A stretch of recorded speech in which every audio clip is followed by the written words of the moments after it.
顶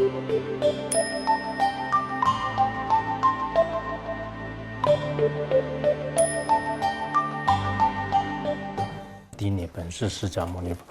顶礼文殊智慧勇士，顶礼传承大恩上师，无上甚深微妙法，百千万劫难遭遇。我今见闻得所则愿，皆如来真实义，为度化一切众生，请大家发无上殊胜的菩提心。那么我们前面已经讲了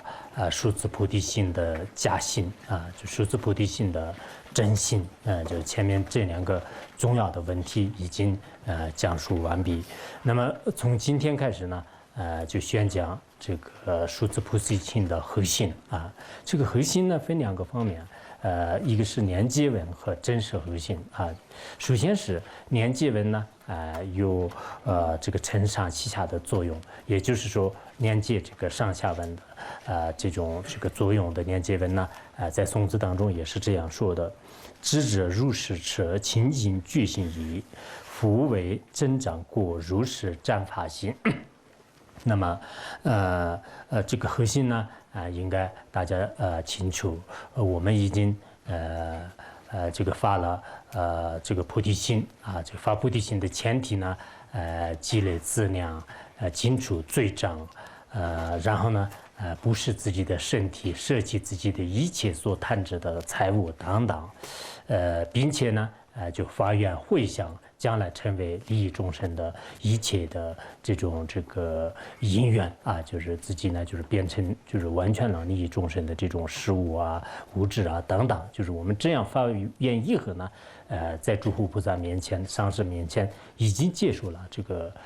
非常殊胜的难得的菩提心。那么菩提心呢，应该说我们这个今天在座的所有的听课的人呢。如果你前面没有断的话呢，大家的相续当中都应该获得了这个菩提心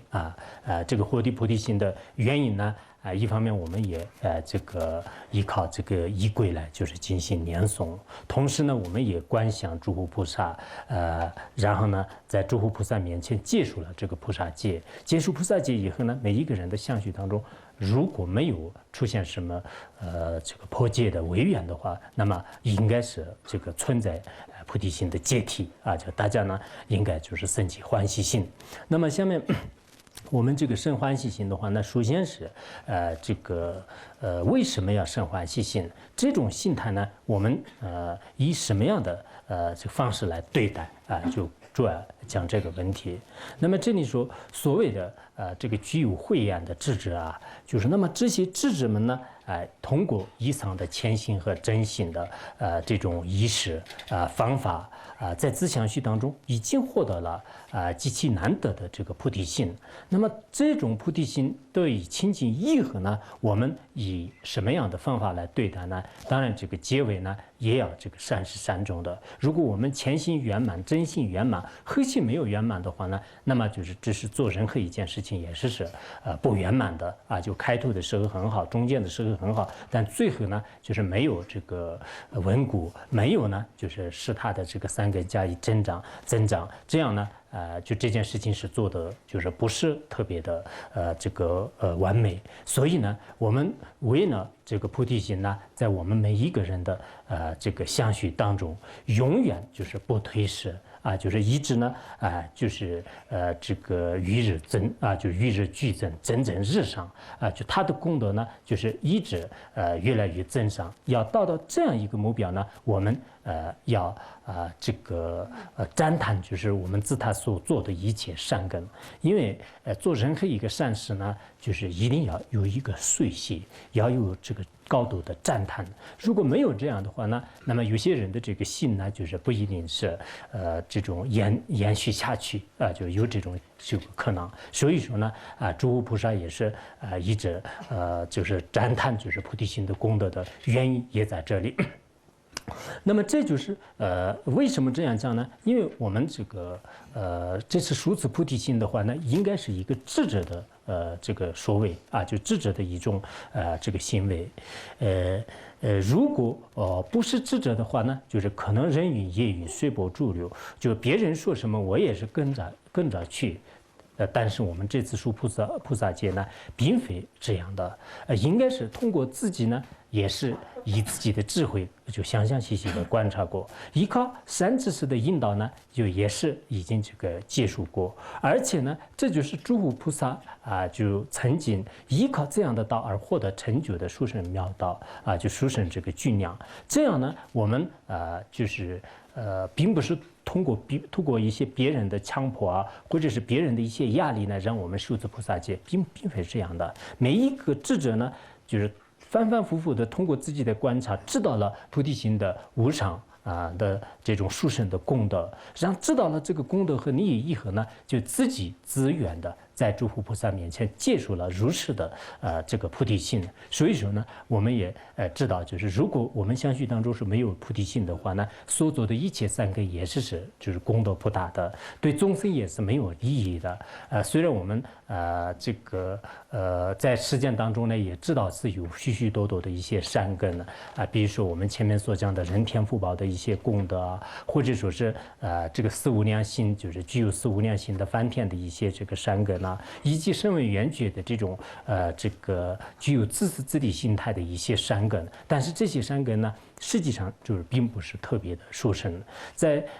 整个世界当中的话呢，那么这个善根最大的、对众生最有利的什么呢？就是唯一的菩提心。所以呢，我们通过方方面面知道了这个菩提心的无上功德智和大家呢已经这个受持了这样的菩提心。那么受持这样的菩提心的人呢，也实际上是非常的伟大就非常的伟大。以前呢就是在这个阿底峡尊者就是经常就是在这个藏地宣讲菩提心和皈依，还有这个业因果的这种三种法要就是三种法要经常就是宣讲。有一次呢有一个老乡就是有一个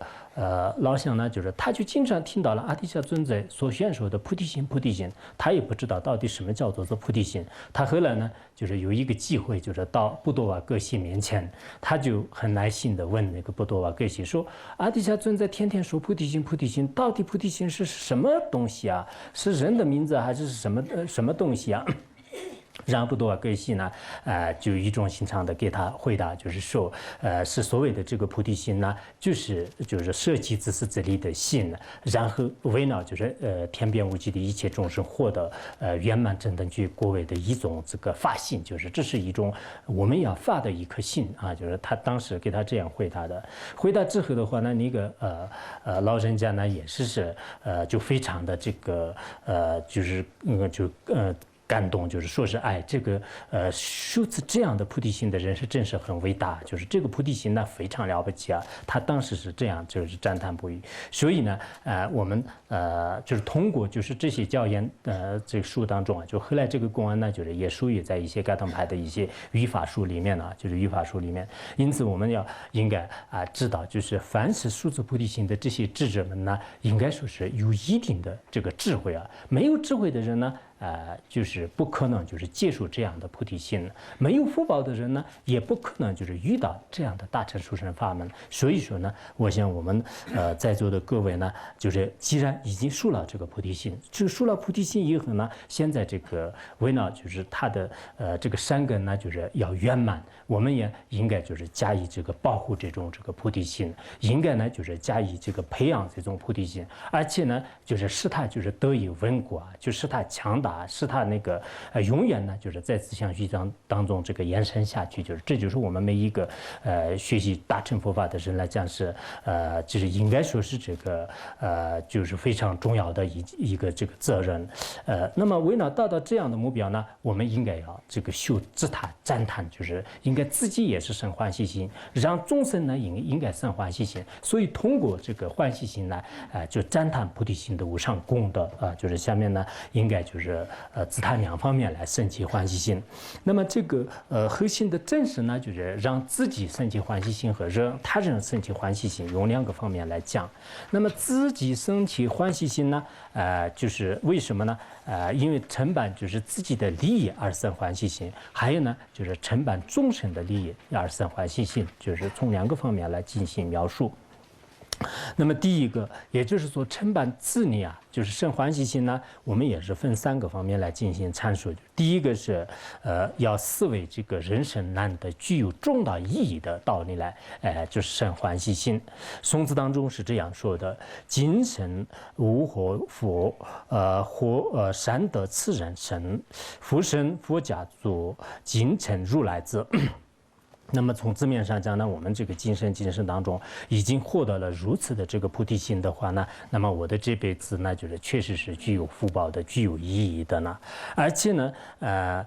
这个获得了这个下面的这个人生啊，就是为什么我具有福报呢？就是因为我获得了下面的人生，并就是生长在这个如来的家族当中，成为如来的真正这个义子啊，就是佛子就所以说呢，我们应该。觉得这次呢就非常的荣幸，就是遇到就是大乘佛法。如果我们没有遇到大乘佛法的话，那恐怕是在这个现在许多人就是也许在自私自利的这种心态当中呢，一直在这个扭转。有些呢就是根本没有这个信佛教就是还是在这个社会当中就是一直整天忙忙碌碌，就是实际上自己也不知道自己的方向何处就很有这种可能性。所以我想我们这个在座的人呢，应该说是有非常就是大的这个福报。当然，这个福报呢，并不是这个。这个无因无缘应该说是以自己在千百万年以前，就是对这个供奉如来这个修此正法的这个过报，同时呢，就是佛陀的不可思议的加持和威力，这种因缘聚合起来，那么今生当中呢，遇到了这样的这个善知识，遇到了这样的大乘佛法，而且呢，就是专生于佛法。心神的中途这是每一个人来讲是非常难得的一种缘分就是这是非常难得的一种缘分。那么首先呢，我们也知道是为什么说是今生当中就是获得如此的福报呢？因为我们从无始以来，在这个轮回当中呢，扭转的这个次数是无法这个计算的，应该说是这个无边无际的。但从来都是在自相续当中呢，没有这个升起过如是深妙的菩提心，而今生当中呢，就是的确是已经就升起了这个真实无伪的这种菩提心。那么这样的这个菩提心呢，所有的这个人生当中就应该说是极为难得的。虽然我们人生呢，就是有各种这个人生的这种身体但是有时候自己获得的这个人生没有这个成功的话呢，就是造罪业的一些这个人生有些呢就是做一些无聊的，就是无忌的这种人生也是有。可是我们今生呢，已经这个圆满了这个十种这个十种圆满了，就是远离了8种无效等等，就是这样的这个18种这个下面的难得的这种人生。同时呢，我们有机会就发了这样的这个菩提心。那么发菩提心以后呢，可以说我们现在都已经这个转生到这个如来的这种家族当中。当然，这里如来的家族呢，并不是说是让我们呢，就是大家都变成了这个释迦族就是不是这个意思。从这个世俗的角度来讲，我们心当中对大乘佛法升起信解，这是《金光庄论》当中也讲了，这就是我们的种子呢，就是开始萌芽，就是开始呢，就是已经这个成熟的一种这个机会。所以呢，我们对大乘佛法升起信心，然后利益众生，发愿菩提心和行菩提心呢，这就是我们这个世俗菩提心的开端就世俗菩提心的开端。当然，这个深意菩提心呢，就是从一地菩萨这个开始的。那么这种这个如来的家族呢，就是可以说我们还没有转生到就这样的如来家族，但是我们现在呢，已经是在自相续当中是已经升起了这个世俗的菩提心。当你升起菩提心的时候，前文当中所说的那样，你的名字、你的意义全部都已经这个改变了，已经成为了这个如来的这个义子，已经成为了就像我们。这个转轮王的这个这个太子的话呢，虽然就是他转轮王的就是这个真正就是治护国家的一些能力呢，就现在还没有这个居住，但是他已经这个成为这个转轮王的这个太子，终究呢就不管怎么样，他一定会是当这个王位的。同样的道理，我们在座的人的话呢，那么首先自己也应该升起欢喜心就是先就获得了这么好的这个人生就是我们这个获得这样的人生呢，应该在这个事件当中就是绝对是非常难得的。前一段时间有些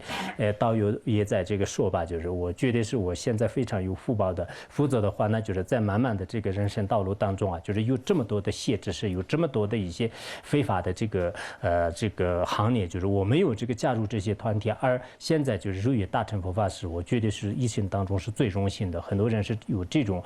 看法我们也应该这样觉得。虽然我们现在呢，就是在自相续当中有贪心嗔心也有一些世俗的烦恼，但是呢，实际上我们已经就是对这个如来的加持所构造，就像是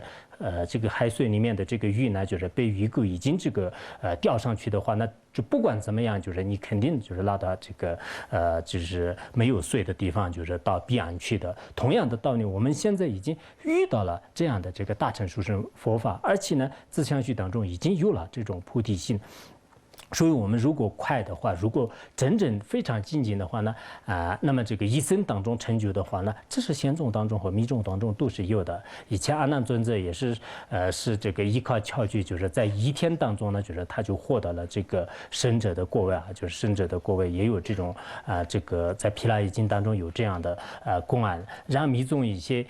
大成就者的传记当中的话呢，大成就者拉瓦巴吧，就是大成就者拉瓦巴，他呢就是依靠这个上师的殊胜窍诀，那么1万上的修持呢，最后获得了这个大殊印的圆满果位就是已经这个一生当中，这个在1万上的时间当中也是获得了圆满的这个成就。那么我们藏地来讲呢，就是以前在修行法门当中也经常提到过的一个叫做下持丘就是下持丘。下持丘瑜伽师的话呢，那么他依靠阿底峡尊者的这个菩提心的这个摄起自私自利的心，行持慈悲菩提心的这个教言这个教言遇到之后呢，他从此以后，他认为是一切的自己的这个所有的这种财产所有的这个我和我所呢，就是都没有任何意义，全部抛弃，一直一心一意的修持5年，在5年以后的话呢，就是他获得了这个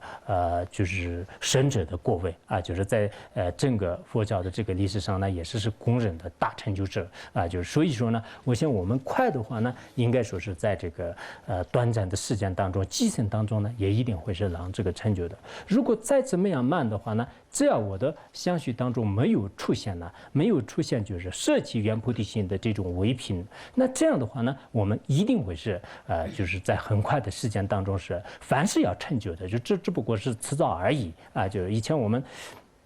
这个在读书的时候我们当时靠的是那个甘孜师范学校，就是师范学校呢，当时跟现在的有点不相同的。当时在那个里面毕业的话，那全部都是当老师的，就是，然后每一个人呢，就是凡是考了这个学校以后呢，都有一种这个就是感觉就是凡是我是肯定是以后有工资的人就是不管怎么样只要是我不违反大的学院的纪律的话呢，我的成绩再差也是我会还是变成一个老师，就是我们都有这种感觉，就自己呢。就是有一种特别的这种这个安慰或者说属安慰或者说有一种安全感就是所以我想我们在座的人就是真是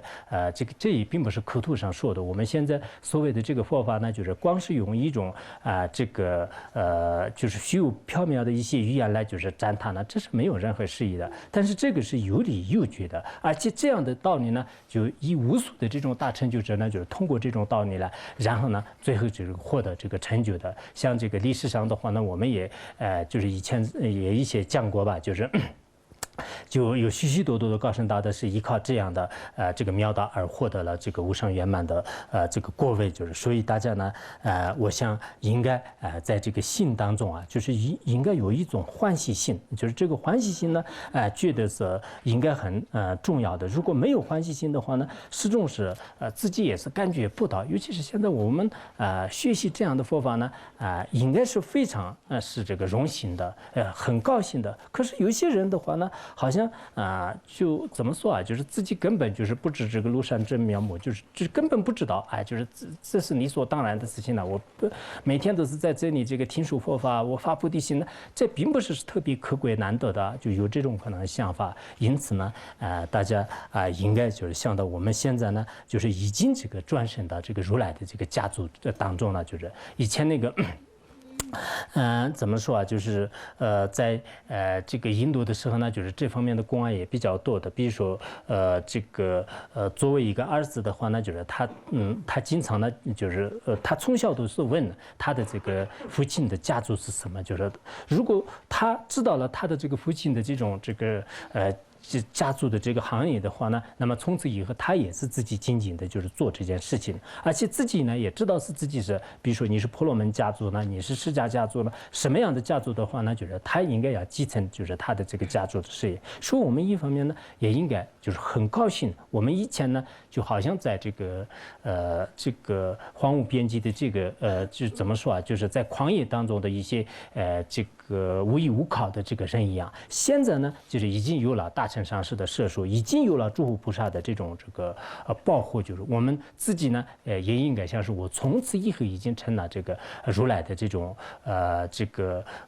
怎么说啊，就如来的这个教徒当中的就是一员，就是应该这样想。所以呢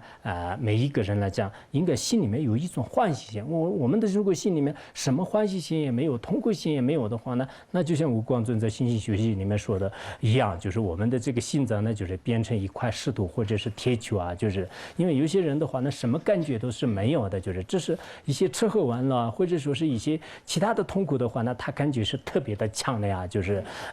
包括一些就费力的一些事情上面的话呢，那他就高兴的也特别快，痛苦的也特别快。真正有一些对佛法的处理性方面呢，他从来也是好像不厌烦就是这些世间的一些这个痛苦，然后从来也是不生起诸佛菩萨的善举，或者是他们的一些这个不可思议的这种这个事业啊，就是这一点呢，可能我们的这个有些人的心态有一点关系，但是呢，自己还是应该加以这个改造，就是这也是可以的。这是这样的第一个问题。第二个问题呢，就是说我们既然获得了这样的菩提心的话呢，那么就是不妨以的这个行为来进行，使它稳固啊，就是应该使它这个稳固，就是不要呢就是让它就是在这里这个消失了，就是不要呢就是以自己的这种发菩提心的这个承诺呢，就最后呢就是不合理的而那个就消失，就是不能这样做的。那么下面在宋词当中是这样讲的：而后我当为疑惑佛祖也，神魔然无此，无各尊贵中。他这里呢说，我们一定要尽心尽力的，就是尽心尽力的，就是复活，就是自己这个如来家族的事业，就是必须要就是做到这一点，千万不能这个玷污这样的纯洁无垢的众心啊，就非常高贵的、非常珍贵的如来的这个众心呢，我们就是不能就是玷污。在这个颂词当中呢，应该说明两个问题。第一个问题呢，我们以后做任何一件事情，必须要符合就是佛陀给我们所这个规定的教规教义啊，就是应该在这个佛教的所有的这些戒律啊，就尽量的这个疏忽，就这是第一个。第二个的话呢，我们既然已经发了这个菩提心，已经加入了大乘佛法的团体当中，那么从此以后呢，我们跟其他的人完全是不相同的，我们的这个身份不相同的，我们一定要这个符合这个佛陀的这种这个事业，而千万不能就是以一些非法的这个行为呢，就是玷污我们如来的就是纯洁无垢的这种众心，就是所以我们每一个修行人呢，我想是应该是自己对自己有一种这个责任感啊。就以前呢，我们还没有加入大乘这个团体的话呢，那么自己的身心呢，就是可能没有什么这个约束，你随便随心所欲怎么做也可以的。但现在呢，跟我以前完全是不相同的。我碰到有一个这个官员，就是他是个县委书记，他说我现在已经当了这个县委书记了，我跟这个其他人的行为呢完全是不相同的。以前我行为有时候是有点放逸的，但我现在呢，我自己不约束自己的话，那别人很多人要看着我。我想是他们世间人呢也有这这样的这种真知正念，就是同样的道理，我们作为一个出家人，作为一个大乘修行人的话呢，也应该就是以前呢，我还没有皈依，我还没有进入大乘的时候呢，我的身心呢，就很多都是随着这个世间呢而这个放逸行事，就是有这种情况的。可是现在呢，就跟以前完全是不相同的。我在所有的诸佛菩萨面前、金刚上师面前，已经承诺，我从现在开始是一定要按以前这个阿弥陀佛、释迦牟尼佛、文殊菩萨、观音菩萨等，他们怎么样就是饶益众生，他们怎么样这个舍弃自己的一些这个我和我所的这个行为那样，我也是要发这样的这个愿，必须要做到这样的事。所以呢，我们发了这样的愿呢，那么具有一个智慧的人来讲是不会发空愿的，一定要就是对自己呢，就是自己有一种负责任的这个态度。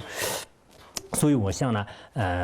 在座的各位呢，就首先，就我们这个应该要时时的这个想到，就是自己是在诸佛菩萨面前已经发了这种愿就发了这种愿以后呢，行为是完全是不相同的。比如说我们实践当中也是，在一个宾馆里面，就是有一些服务员在一个星级宾馆里面的这些服务员的话呢，他在就是他的这个一些董事长或者是一些这个经理面前呢，就是已经承诺了，我从此以后呢，就是成为你们公司的一个议员成员。那么不管是别人欺负我，不管别人怎么样呢，我就是为了这个工作的一些这个效益吧，就是我还是这个认认真真的对待，我从来不犯这个你们在这里面所规定的任何规则如果他这样承诺的话呢，他以后在行事过程当中也是规规矩矩的，就是在做就是他经常用正念来向自己说这个承诺的一些事情。同样的道理，我们作为一个大乘修行人的话呢，确实在诸佛菩萨面前已经发了这个愿了，我要树这个菩提心，我以后呢，他树这个菩提心的话呢，就是有两种就归纳起来的话呢，就是我觉得是有两种。第一个呢，就是要就尽量的舍弃，就是我们就是自私自利的就是一切，然后尽量的帮助这个众生，这就是我们这个如来这个事业当中呢，就是所做的事情。所以从这个汉传佛教的历代高僧大德，就是像以前的鸠摩罗什或者什么这个唐玄奘一直这个智者大师，还有呢就是像我们这个鉴真和尚等等，就是历代的这些高僧大德的传记里面看的话呢，他们都是就是没有就是着重的强调自己的，应该是舍弃自我利益众生的这样的一个伟大事业当中呢，就是获得了这个就是至高无上的成就。所以我们在座的人呢，虽然现在有些是可能还这个能力有限就现在的有些这个发心有限，因为无始以来的这种自私自利的心一直传习下来，现在一下子要改变的话呢，恐怕是有一定的困难。但是呢，我们还是要这个呵护如来的这个事业，应该呢就是何但如来这个驾驭，就是这一点，我们每一个大乘修行人来讲是不能怎么说不能这个放弃的一件这个事情。因此呢，他这里也已经讲了，就是第一个就是我们必须要符合这个如来的这种事业。第二个呢，就是千万不能就是以自己的一些不好的这个行为来玷污就是如来的这个纯洁的这个事业纯洁的众心因为佛教是纯洁无垢的一种宗教，就这一点是世界上有智慧的人都是承认的。可是我们在这个佛教徒佛教的这个新人当中呢，有些人的行为是的确是不如法的，而且呢，不仅是我们出家人看到他们的行为不如法，甚至有些在家人呢，他们看出来也是这种是非常不合理的。我们藏传佛教来讲呢，就是确实是在这个这么多的漫长历史当中呢，就是在藏传佛教的教义上呢，谁也找不出任何一个错误。就是尤其是在藏传佛教的一些这个寺院里面的，不管是辩论文思修习然实修闭关就这些许许多多的特点的话呢，恐怕是很多就是包括我们的这个汉传佛教、南传佛教，在有些范围当中、有些寺院当中呢，绝对是可能比不上的。这一点是并不是我们只是自己夸夸其谈，应该就有机会的时候呢，就是你们很多人就是去参访，就是藏传佛教的有些修行的这个就是禅林有些这个修行的一些道场佛学院呢，就他们都是这个常年如一日的就一直辩论，一直文思，一直就是照到真正这个如来的这种纯洁的智慧啊。但是如今呢，在末法时代的时候，有些人呢应该说是这个有个别极少数的有些人的话呢，不管是在汉地也好，国外也好，许多地方就是有些就是不如法的行为，就是以这个佛教这个什么佛教徒的身份呢，经常呢就是染污我们的这个佛教啊。就前一段时间。我听到就是说是一个藏传佛教的说是一位活佛，他到应该广东那一带去化缘，然后化缘的过程当中，他遇到一位这个也是可能没有智慧的居士啊，就是我就经常觉得是这个。藏传佛教也好，汉传佛教的有些出家人呢，就是行为不如法的有些出家人和没有智慧的居士两个相接触的时候呢，就经常这个对佛教就是还是就不理啊，就是有智慧的居士呢，他首先也看这个修行人呢，这个出家人是到底怎么样啊，他供养啊，他很多方面有一定的这个就是掌握分寸的。那么这位活佛呢，他在这个那边呢，就是首先也可能宣传就自己方面的一些什么这个寺院的状况啊，他的一些专事情况啊，就等等讲了很多。之后呢，那位居士也是生起信心呢，后来就是对他供养了一辆车。然后一辆车以后呢，他也是到藏地来了。就是藏地来了以后的话呢，他在原来就是汉地听到的这些话呢，就是并不是真实的，很多方面有一定的这种漏洞啊，就是有一定的这种这个出入比较大。就是后来他也可能不太高兴。后来到了成都的时候呢，就是那位这个居士呢不太愿意，他原来所供养的这部车呢，就是不愿意就是供养。然后呢，就是他们两个开始这个出现矛盾了，就是最后呢，就是这个活佛呢，就是说是你既然已经给我供养的话，那你现在是不能这个退啊，如果退的话，那你佛教方面有过失，然后从世俗的角度来讲也是如何不合理，也讲了很多。然后那位这个居士呢，我并不是以无缘无故供养的，我当时认为是你是真正的了不起的高僧，我现在呢后悔我不供养，后来就是为了这件事情呢，就是一直这个纠缠，就是最后的话呢，就是可能就是通过这个政府部门来就是去调解，就是就最后听说这部车呢还是给他自己了，就给他自己了。然后那位这个修行人呢，就是就比较失望的这个心态当中，已经回到了这个藏地学院。所以就是我觉得是这不代表就是我们这个藏传佛教的这个佛教，但是藏传佛教里面个别人的这种这个行为呢，就是不注意的话呢，确实是有这种现象。不仅仅是藏传佛教，就是汉传佛教当中也是很多佛教徒就是有时候行为不如法，就是后来呢就各方面也对这个佛教就是带来就是不良的后果啊。就这是我想是我们这个经常也是这个耳闻目睹的事情。所以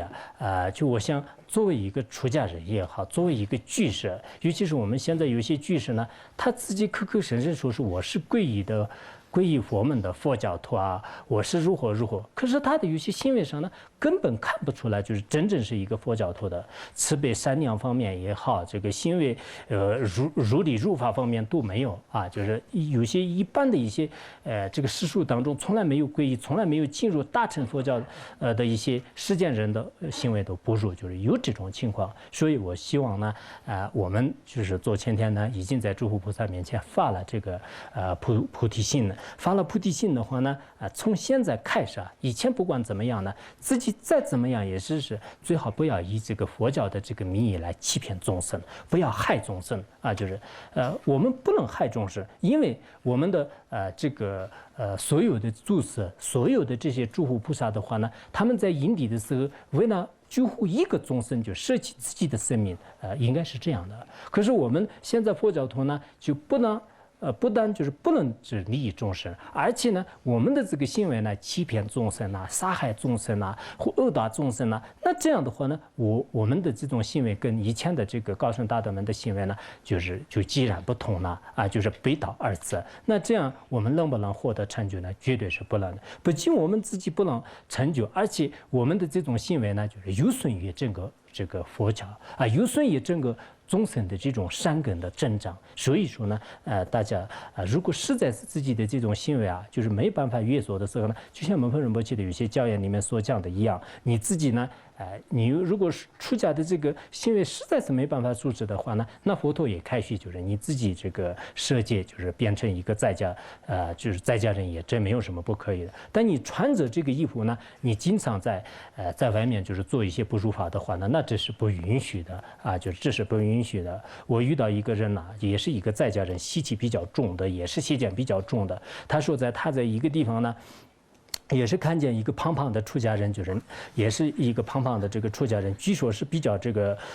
有名的一个高僧。然后他旁边呢，就是两个汉族舅母，就是这边一个人，那边一个人，就是在扶他，就是那么走路都是这个靠他们就是这个左右两个贵丈而那个行动那这样的话呢，实际上真的也不太如法，就是应该不管从这个戒律上也好，从有些别人的这个看法上呢，就是都不太如法。内心当中所有的人的这个烦恼都没有啊，就非常清洁的话呢，这是佛陀时代的时候呢，我觉得也是有一定的困难。但是所谓的佛教呢，在人和人面前呢，就是应该它是很庄严的，不应该呢就是故意我们就是去玷污的话呢，自己也是有非常大的这个过失。所以呢，不管是出家人、在家人，凡是这个学习佛法的人呢，希望大家在这个非佛教徒面前呢，也应该就是出现一个比较这个庄严的位移啊，就这一点我觉得是非常重要的事情。所以有时候呢，也可能说一些别人的过失，但是这个过失呢，也并不是针对就是哪一个人就是有矛盾而这个发出来的。只不过呢，就是我们这个作为一些佛教徒，就是没有这个注意的话呢，的确是对自己的身心也不利。其实如果我们真正是这个行持佛法的话呢，尤其是这个出家人是应该说是最光荣、最伟大的。就前一段时间我们几个同学啊，大家这个聚会的时候呢，我们班里面就是有两个出家人呢，当时呢，就是我们出来的时候，很多同学都是关心我们，就是觉得是你们就是这样这个出家的话呢，以后没有工资啊，没有这个地位啊，这样多么可怜呢？就是好多人为我们这个流下了多少眼泪啊！可是我们现在呢，就是已经毕业20年，就20年以后，我们大家集聚在一起，回顾一看的时候呢，每一个在家人的这个心理也好，他们的这个生活经历当中是有无数的这种坎坷和这个曲折，然后呢，有些在这个事业上，有些在感情上，有些在家庭上，然后每一个人想起来的时候呢，就是几乎都每一个人都是流出眼泪。而我们两位出家人的话呢，应该说现在呢，吃的也有，穿的也有。再加上呢，这个在20多年当中也是没有就是经历过就是这么多的一些这个痛苦啊，实在是就忍不住的一些这个伤心呢，就都就想不起来。所以后来呢，就是包括我们的有些这个老师啊，就是都非常的这个赞叹就是如来的这个清净之道。因此我想我们在座的人呢，就是这么多的这个出家人的话呢，你们也应该想一想，如果你们没有现在这个出家，然后你在这个在家的话呢，你不要说听一堂课的这种时间也是非常困难的，这是我们也可以看得出来。因为上面有一些老年人呢，就是中间就是面对你的呢，就是也有一些特别可怕的这个人，然后下面呢就是有这个孩子，还有周围呢有一些亲戚朋友的人，那么每天都是。就是面对这些啊，就是每天都是要应付多少个这个事情，所以有时候呢，我想是我们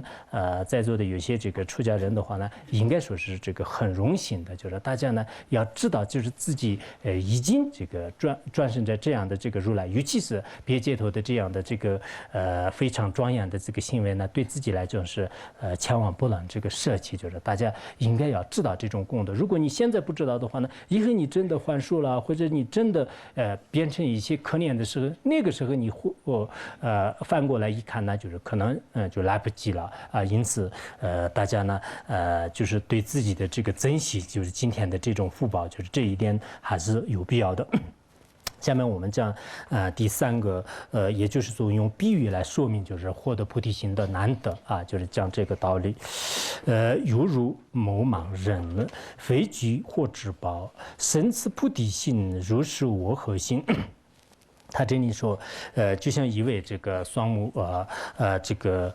失明的这个盲人啊，就是非常贫穷的这样的人来讲，在废墟当中，在垃圾堆当中获得了这个价值昂贵的如意宝，这是非常难得的，很荣幸的。一般来讲是不可能得到的，但是如果你得到的话呢，就是大家都觉得这是非常稀奇的一件事情。同样的道理，我们现在依靠业和烦恼的这样的这个废墟那样的这个身体当中，而这个没有取舍的智慧的这个双目失明的人那样啊，就是在在这种这个时刻获得了像这个如意宝那样的菩提心的话呢，那这是非常非常的这个难得的一件事情。这两个呢，其实寓意和比喻和意义相结合起来也是可以的。比如说获得者呢，就是无始以来的是没有这个大开取舍的智慧的这个双目失明者，就这是从这个获得者是极为难得的。然后这个所获的这个对境的话呢，那么一般的一些大海啊，或者是国王的宝藏当中的话呢，如意宝是这个可能是会出现的。但是呢，一般在我们这个垃圾桶和一些这个肮脏不堪的一些废墟里面呢，不可能就是获得了这个价值良辰的如意宝，就是这是一般来讲是不可能的事情，这是从对境方面的这个难得。然后一般来讲，我们这个在这个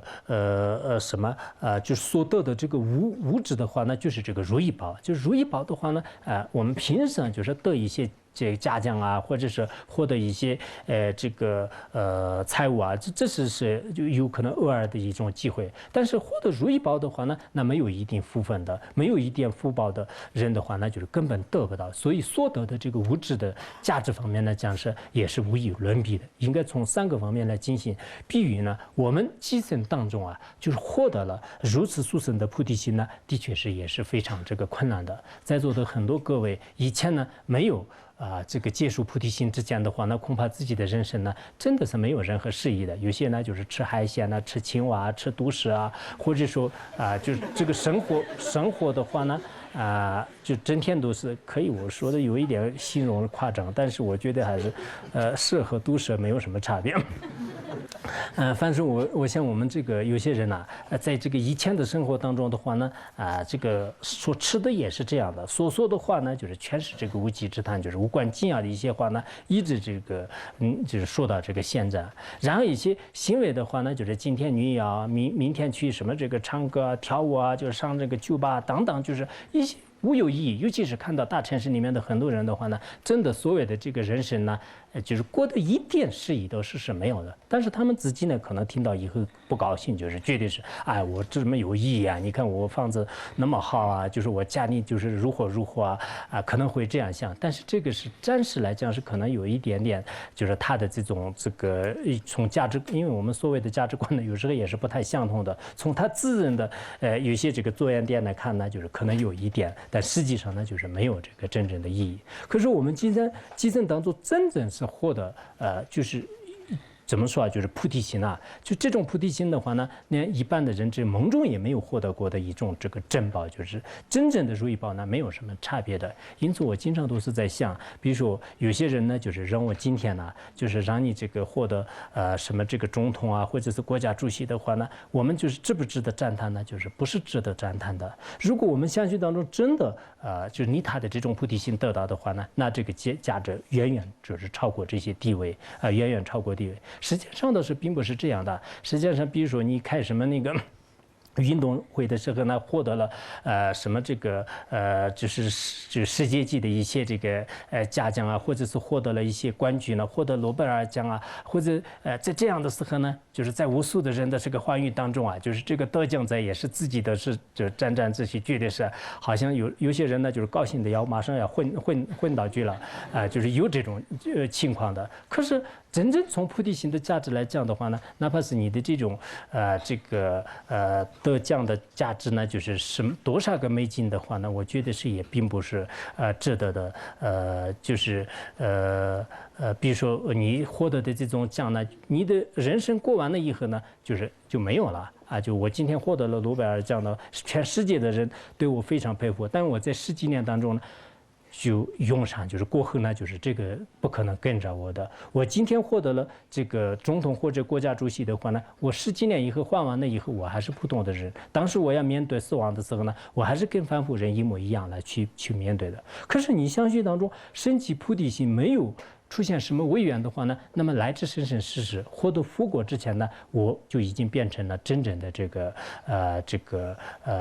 具有这个什么，就是解脱种子的，已经踏上了菩提之道的。从此以后呢，我们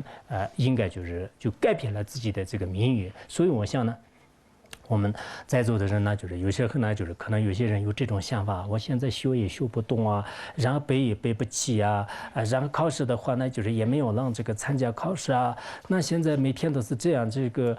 就是迷迷糊糊当中呢，一点意义的是没有的。要不要我自己去自杀啊？就是要不要我自己去跳河啊？就是可能会这样想的。实际上呢，你们不要这样的自卑，就是实际上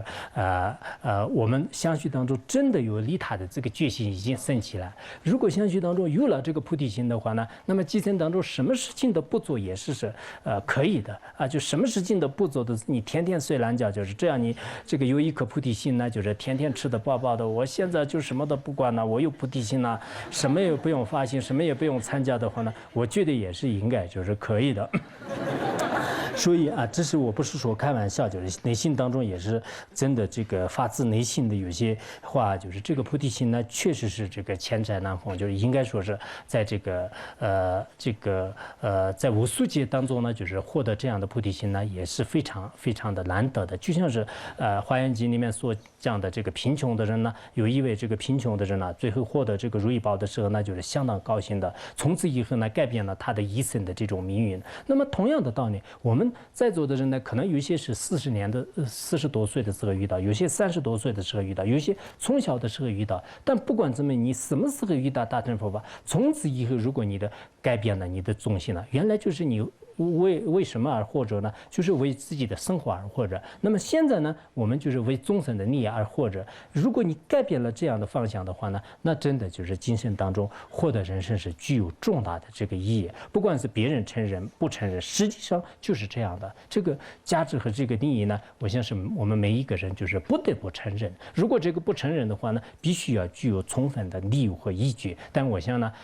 这个是谁也不会有的。就是这个大乘佛法在我们这个时间当中，2500多年当中就是没有任何这个可以说是无迹可陈，任何外道和任何这种其他的这个学者呢，就是都不能破除我们大乘这个佛教的崇高精神。因此大家一定要升起欢喜心就是升起欢喜心，这是非常必要的。它这里呢也是通过比喻来就是说明，就是自相续当中升起欢喜心。那么最后呢，就是承办就是利他而生欢喜心。下面呢，我们要想这个菩提心呢，不仅是承办自己的利益，而且承办众生的利益，也应该大家这个升起欢喜心。今天呢，应该我觉得是很开心的，因为前一段时间我们讲什么忏悔有时候自己罪业深重那个时候讲起来好像自己的是没有希望一样的，就是有时候特别伤心的。那么今天呢，就是我看也是大家都很欢喜，应该是这样的，那么下面就是宋词当中是这样讲的：灭此生感罗，即此菩提心；除贫无尽藏，即此菩提心；了即生最深要，以此菩提心。我看你们背诵的时候，这一段背的时候特别好听，而且你们也是背的时候也可能不是特别的费力，就是这几个都是比较相同的。在读这一段的时候呢，有些人背的不是特别的好的就马上吐台去，即此菩提心。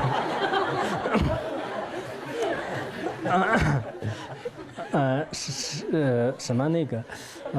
下面呢就是讲这个，我们在这个生死轮回当中呢，每一个人的这个扭转在轮回里面就是无数无边的，可是我们要想灭尽。摧毁这样的这个四柱终身的这个四柱呢，也应该依靠这个菩提心呢，可以摧毁的就是可以摧毁的。因为以前所谓的甘露呢，在这个有些其他的大乘法要当中呢，就是说是天人的甘露天人的甘露呢，就是当时与阿修罗作战的时候，有些天人受伤以后呢，就是依靠天人的甘露呢，不会这个死亡，反而呢就是活着，反而呢就是依靠就是甘露而这个获得。从此之后呢，我们所谓的这个释迦牟尼佛的这个佛教就是妙法呢，就是也用甘露之称，就是也有这个甘露的称呼。因此佛陀最后获得成就的时候，也是生极离息光明无为法然后这个。都是大约就是口误念的，犹如甘露妙法我已得吧，就是刚开始的时候呢，就是获得了这样的教研就是获得了这样的境界。因此呢我们就是所谓的这个甘露呢，有时候是就是灭除众生的盛世，就是也就是说摧毁四母。从这个角度来讲，也是这个甘露。那么从一个角度，时间的甘露呢，就是它是无上的妙呀，就是即使人已经遇到这个奄奄一息的时候，依靠甘露呢，就是就开始那个重新这个恢复的，就是有这样的一种能力。那么在这个生死当中，真的让这个摧毁生死的呢，就是我们这个菩提心。依靠这个菩提心呢，比如说我这个传讲者如果有了这个菩提心的话呢，我从此以后再也不需要进入漫长的这个轮回之道。如果我是这个听书者，我是修行者，我的相续当中有了这个菩提心的话呢，从此以后我也不需要在这个六道轮回当中扭转。因此呢，就是我们可以这个称为是什么，就是称为这个甘露就是称为甘露。那么就下面呢，就是讲这个除贫穷的这个无尽宝藏，就这也是这个菩提心。也就是说，我们世间当中呢，有些人呢，就是身体上呢，就是非常的这个痛苦就是也就是说，外面的这个物质上呢，就是没有这个福德圆满具足，就是非常贫穷的。有些呢，虽然外面的这个财物呢已经具足呢，但是心里很这个空虚就是心里始终都是有一种这个失落感，就是没有这种这个快乐就现在世界上的人们呢也是这样的，虽然外面的一些物质呢就是样样的具足，可是心里的这个目标始终是到不到的。就这样一行呢，就是他的这个贪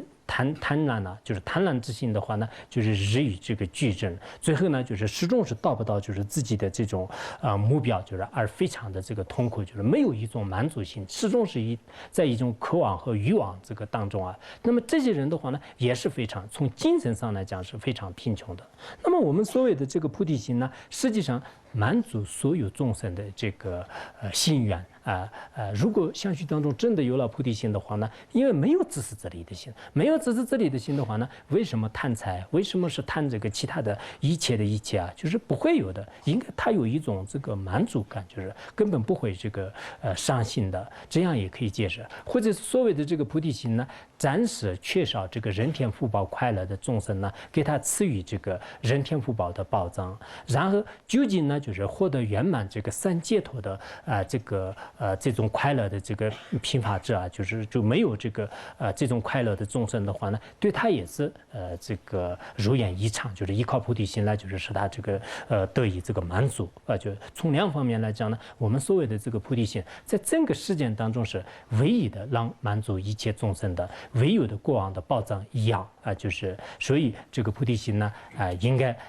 说是非常可贵的。我们相续当中升起了菩提心的话呢，应该就是自己都变成了就是大这个福报者有些人说我现在特别的上系呢，因为我现在没有福报，我像是多供养什么这个三宝啊，布施众生啊，满足众生啊，实践当中是有那么多的可怜的这个众生呢，我也想帮助他们。其实你如果真正想帮助的话呢，可怜的众生也是特别好的，这个一种这个悲天呢，就是我们这个佛经当中也是这样讲的，就是这个所谓的这个要积累资粮的时候呢，就是一个是像佛陀那样，就是功德的天叫做是功德天。然后像父母那样恩德比较大的话，那就是这叫做恩天。可怜的一些病人啊、众生啊，这叫做是悲天，就是这依靠这三种天，然后依靠长期的或者依了比较强大的这样的造三业的话呢，那么这个福报是功德是相当大的，就是这是亲友书当中也是这样讲的。当然，如果你真的要像可怜的众生要满足他，就这样也是很好的。但是如果你没有这个经济上的条件的话呢，我想相续当中有了菩提心的话呢，一定会是满足所有的这个众生。因此就是我们有些人呢，就觉得是我帮助众生没有这个能力，有心力不足啊！我以后发财，以后我才帮助啊！我现在有心力不足，但是你如果真的有了菩提心的话，那就是有心也力的也足，能不能这样说？然后我们实践当中呢，就是也有很多的这种疾病呢，就是牵出这个众生疾病，身体和心上就是罹患的各种就是难以治疗的这种就是不治症的一些绝症呢，也就是说是非常这个可怕的一些病呢，众生的一些身上也有，众生的一些心理也是有。那么这些病呢，就是全部是依靠菩提心来可以这个治疗的。大家也知道，终身的这个所有的84000的病啊，或者说这个所有的这些病呢，就是它的根源就是贪嗔痴，依靠贪嗔痴呢，就是风丹炎，就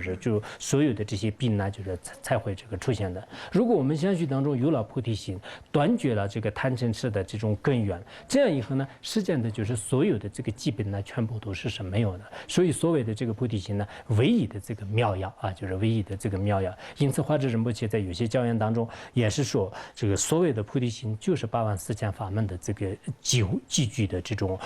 这个体会。有了它呢，就是可以组成这个菩提；没有它，缺少它的话，那就是什么果都是不能得到。就是所以呢，就华智仁波切一直赞叹这个菩提心的原因呢，就是也在这里。因此，我想呢，我们大家呢，就是也应该这个升起欢喜心，就是尤其是作为一个修行人了，就有了这个菩提心的话呢，什么对自己的疾病也好，就是魔障也好，或者是一些修行当中的这个所有的障碍呢，都可以转为道用的。以前弥勒日巴尊者也是他说过，他说是这个一些病魔啊，就是一些违缘啊、障碍啊，这些都是安住在这个七灭明点当中。然后呢，就是心持修持菩提心的话呢，这就是成了修行的一种庄严，这就是成了一种德行的这个庄严。因此，在他的修行过程当中呢，就是任何违缘都是不能就是对他这个有害的。因此，我们相续当中真的有了这个菩提心的话呢，其实有些邪魔歪道就是天天害我就用这个身体布施他们呢，我就观想就是帮助他们，我没有什么可害的，你们害我就害我吧。然后我遇到一些痛苦的时候呢，我如果用这个菩提心来转为道用的话呢，那么这个痛苦呢也会销声匿迹。这样一来呢，有了菩提心的修行人呢，真的是非常这个快乐的。没有菩提心的人呢，不管是你表面上就是弄得再怎么样的话呢，实际上呢就是这个功德也不太大的，而且呢就是在自己的行为呢，就是有时候也不一定就是成为真正的这个有福德的这种善道。就是所以呢，我想在座的每一位人每一位呢，就是自相续当中好好的观察一下，如果你有了菩提心的话呢，大家应该这个升起欢喜心。我相信呢，就是这次大家都已经这个获得了这个菩提心，获得菩提心以后呢，大家都是就像我们遇到了一个如意获得了一个如意宝的时候呢，就是那么就出现一些这个战争呢，这个时候呢，就人们都想尽一切办法，就是想方设法把这个如意宝呢，就是保护起来、藏起来。大家都知道，这个是不能就是损害，就这个呢，就是不能就是丢失。如果丢失的话呢，就是太这个昂贵了，就是大家都对这个是非常重视的。同样的道理，我们现在呢，就是依靠这个自己的善缘和福报，已经获得了这个菩提心。那么现在呢，每一个人来就是该保护的这个时代就该保护的这个时候了。如果你加以保护，在临死之前呢，就是我不舍弃这个菩提心，我帮助众生的这个心态呢，一直是没有这个舍弃的话呢，那么就是我们就是虽然是人生是很短暂的，但是这一次呢，就是确实是对自己的这个来自生生世世的这个道路当中呢，就是已经奠定了非常这个好的一种这个基础。所以呢，一直再三的这个劝请大家，一直这个祈祷大家呢，我像是我们这个相续当中获得的这个上师们的这个加持的这种菩提心的如意宝，那就是大家永远也是不能这个舍弃，一定要加以保护。终有一天呢，我们也知道是原来我在因地的时候发了这个菩提心的，那么今生当中呢，我有如何的这个功德呢，就是自己也是会发现的。今天呢也就学习到这里。